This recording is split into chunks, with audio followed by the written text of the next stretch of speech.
pues los españoles ya habían alcanzado un nivel de degeneración, de descomposición, no comparable con ninguna de las otras potencias que luchaban por el dominio de controlar y dominar e imponer a sangre y fuego sus dictámenes, como los ingleses, los franceses. Y por eso los españoles, los franceses y los ingleses siempre vivían en guerra, porque era por la dominación de la colonización y el saqueo de los países, de las naciones, de las aldeas que ellos invadían, y como habían alcanzado un nivel en lo militar superior, porque los aborígenes eran civilizaciones pacíficas, no habían dedicado su tiempo a construir armamentos para enfrentarse unos con otros, no vivían en colectividad, vivían en la necesidad de producir para que la familia de entonces, de los aborígenes, que sí que había en su familia, que había una estructura familiar donde la mujer era el que dirigía todo, que era la responsable de administrar los recursos que se recolectaban para alimentar a la comunidad. Miren la diferencia, y con esa civilización el occidente ya empezaba a alcanzar niveles importantes de perversión, de descomposición moral, de que lo único que importaba era, y el único Dios importante para ellos, y la única ideología importante para ellos era acumular riquezas, en base al saqueo y a sometimiento a la esclavitud de las poblaciones que ocupaban. Bueno, y de ahí entonces es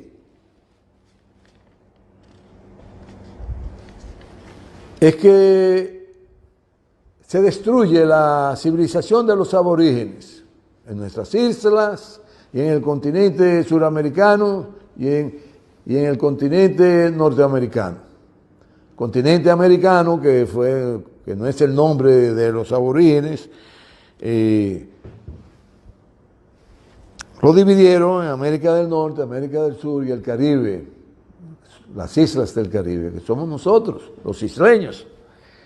Y con esas islas hicieron y deshicieron todo lo que le vino en gana a los imperialistas españoles, que luego fueron desplazados del dominio de esta tierra por los franceses, de esta tierra, de esta isla. Y los ingleses no pudieron aquí asentar una cabeza de puerto que le permitiera a ellos quedarse con una parte de la isla, sino que fueron los franceses quienes finalmente se quedaron como los únicos dueños de la isla, bajo un acuerdo que se celebró entre Inglaterra, Francia y España. Pero ya se desarrollaron los acontecimientos en los aborígenes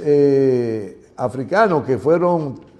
sustraídos del continente africano como esclavos y traídos aquí amarrados en góndolas, de lo que ya le hemos hablado, y ya esa es otra historia que la hemos narrado aquí y que ustedes ya tienen comprensión de ese desarrollo.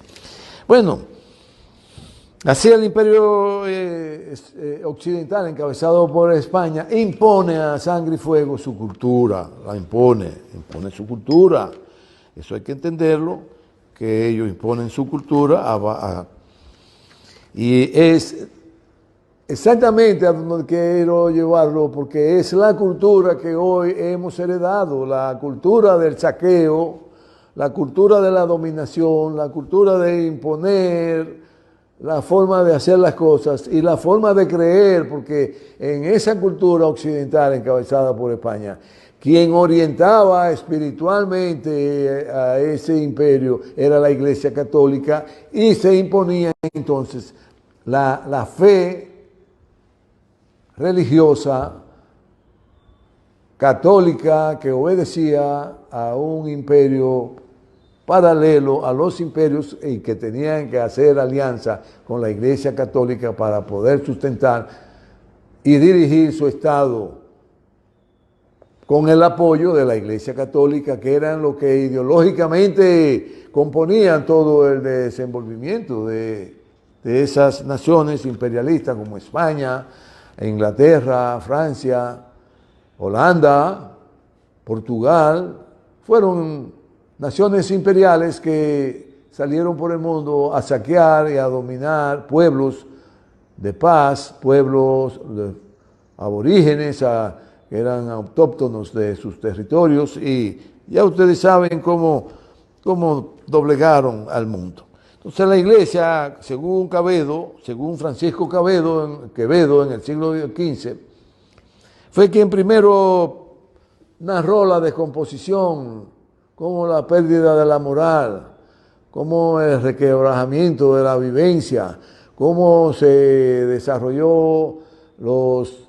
delincuentes, tanto de arriba, que eran los primeros, apoyados todos, claro, por la acumulación de riqueza que demandaba la Iglesia Católica para seguir siendo el eje de estos imperios y tener incidencia como una forma espiritual de que ellos